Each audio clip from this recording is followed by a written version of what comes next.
Taste the Daily. Taste the Daily. Madurai Thirumalai Nayakkar மஹாலில் ஒளி laser காட்சிகள் மே மாதம் முதல் மீண்டும் துவங்கும் என மதுரையில் சுற்றுலாத்துறை அமைச்சர் ராஜேந்திரன் தெரிவித்திருக்கிறார். இது குறித்த கூடுதல் விவரங்களுக்காக இணைகிறார் எம்முடைய செய்தியாளர் பாலமுருகன். விரிவான விவரம் என்ன? நிச்சயமாக மதுரை காந்தி நினைவு அருங்காட்சியகத்தில் சுற்றுலாத்துறையின் சார்பாக செயல்படுத்தப்பட்டு வரும் பல்வேறு திட்டப்பணிகள் குறித்து மதுரை திருமலை நாயக்கர் மஹாலில் நடைபெற்று வரும் புனரமைப்பு பணிகளை சுற்றுலாத்துறை அமைச்சர் ராஜேந்திரன் நேரில் ஆய்வு மேற்கொண்டார். அப்போது மஹாலை சுற்றி பார்த்து கொண்டிருந்த வெளிநாட்டிடம் எந்த நாட்டில் இருந்து வந்துள்ளீர்கள் என விசாரித்தார். தொடர்ந்து அவர்களுடன் போட்டோவும் எடுத்துக்கொண்டார்.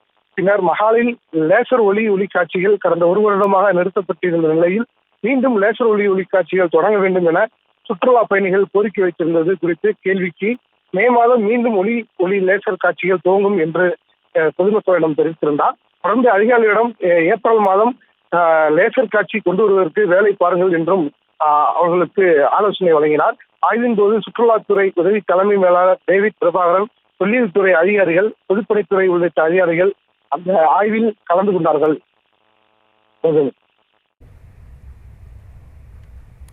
விவரங்களுக்கு நன்றி பாலமுருகன்.